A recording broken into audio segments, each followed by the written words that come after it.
Welcome back to the WHHI-TV Daily News. Well, a hot topic of conversation has been federal cuts for the last several months, and to talk to us about how that is affecting the Lowcountry Food Bank is their Chief Development Officer, Brenda Shaw. Thank you for being here today, Brenda.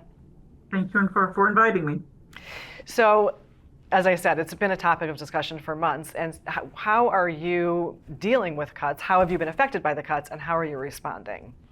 Yeah, so we did undertake a risk assessment when we heard about the cuts. And so we've really looked at those federal programs that we do operate to determine where we were going to see significant cuts. And so we have 6 programs that are federally funded. And, you know, a couple of them have not received any cuts, so that is a good thing. The senior box program is safe for now. But we're really looking at, you know, what those cuts are going to look like and what we are going to have to do to hopefully make up for the cuts.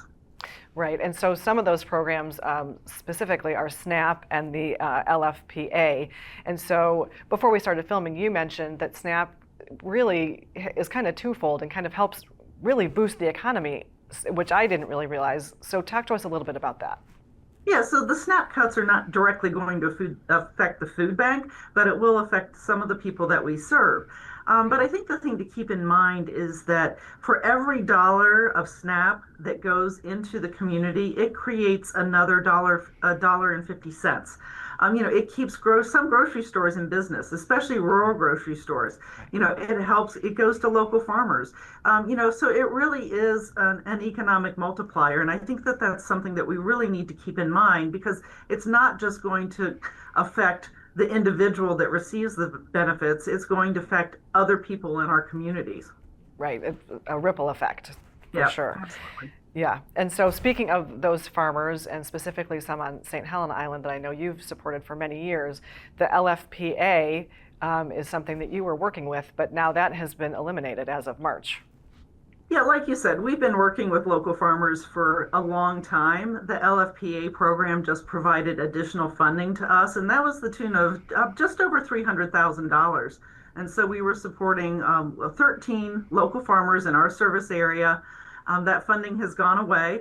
We will continue to support those farmers. It's just the extra money really did help us purchase their food at market price, where before we were getting what they couldn't sell.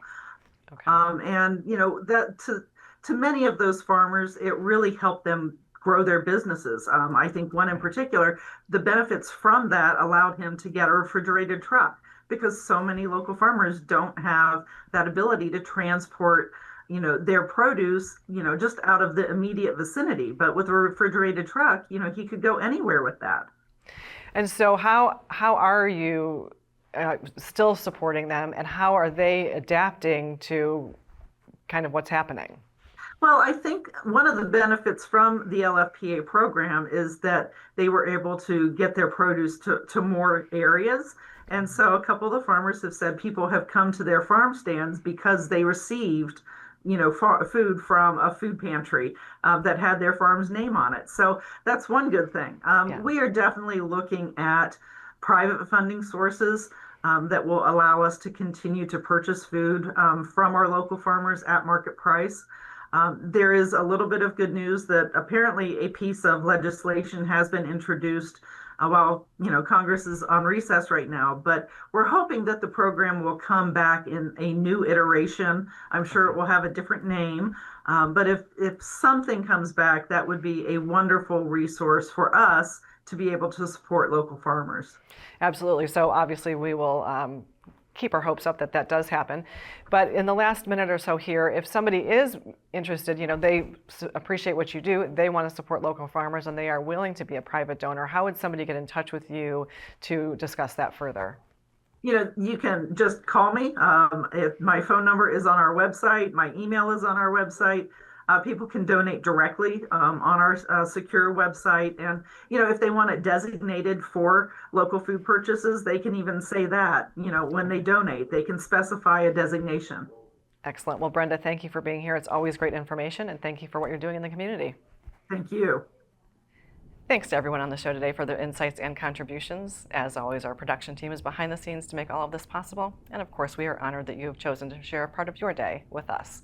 I'm Betsy McDaniel, and we'll see you for the next WHHI-TV Daily News.